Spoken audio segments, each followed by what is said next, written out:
สบายดีกินข้าวพี่น้องข้าวแดงกับบักทัว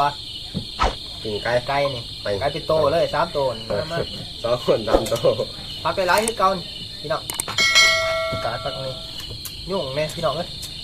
มากินข้าวเอาขาเลยไหม นี่ขาเนาะขาคนละขา ขาสด มาสดนี่ มาพี่น้องมาทำยังไงที่ตอน เอาเป็ดข้างใน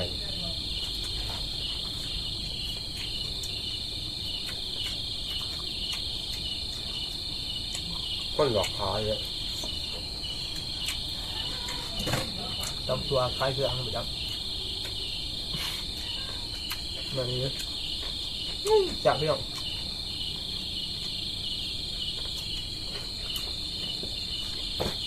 หักรู้กว่า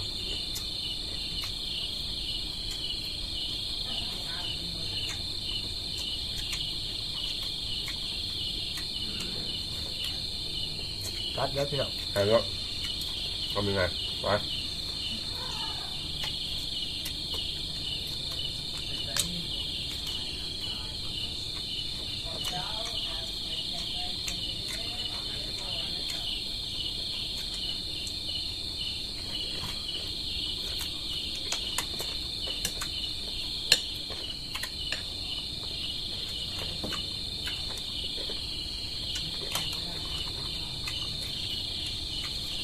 กินดินมานะ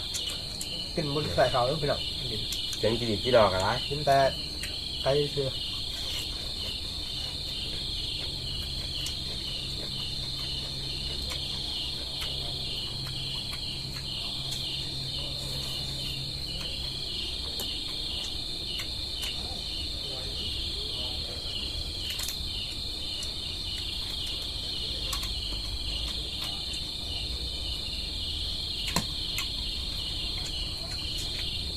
จับผัก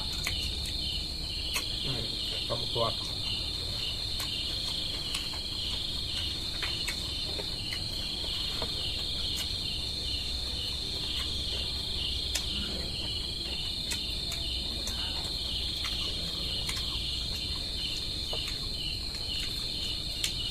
ผักได้ๆก็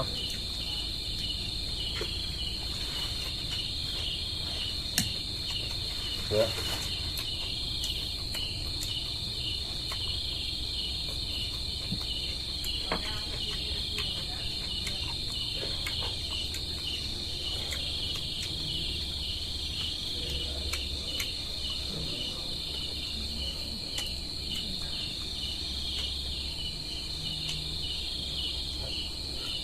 ไม่เป็นอะไรกินอย่างเดียว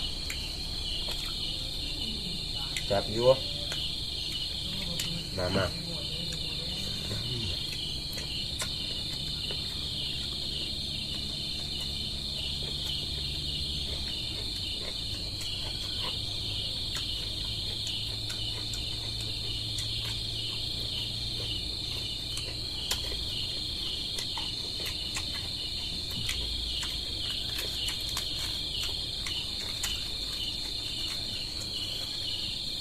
ให้เรากินข้าวหนึ่งยังสีอิ่มนะ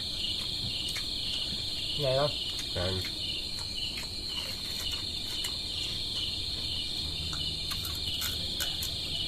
เฮ้ยพี่น้องเนี่ยตีมันเบิ้ลยังไงตัวหนึ่งเพียง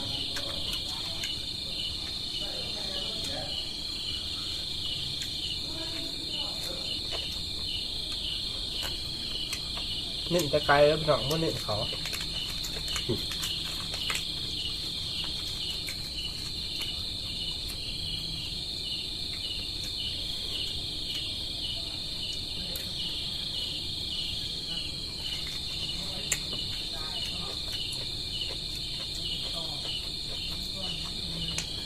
เน้นไก่นั่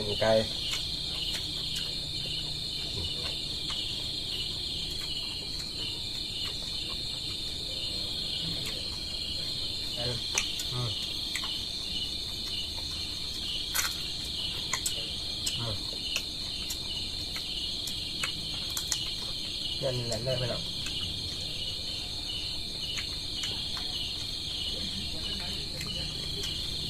กินอยู่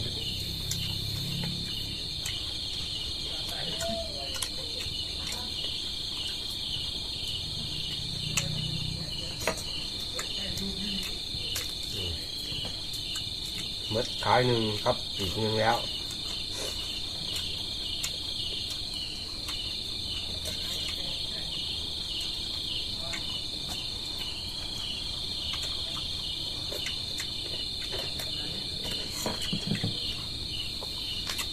ขายอีกแล้ว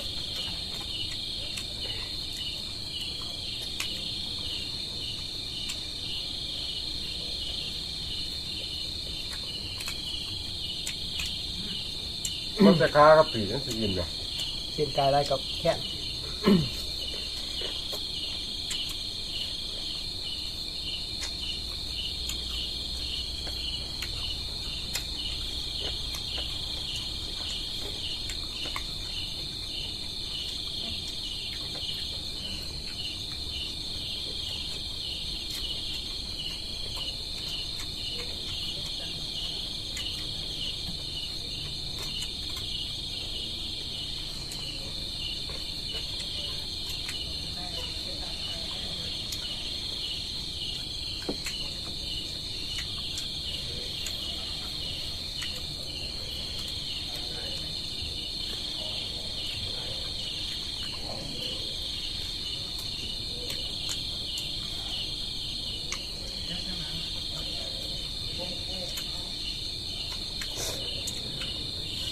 ยิ้มพี่น้องยิ้มคัก อิ่ม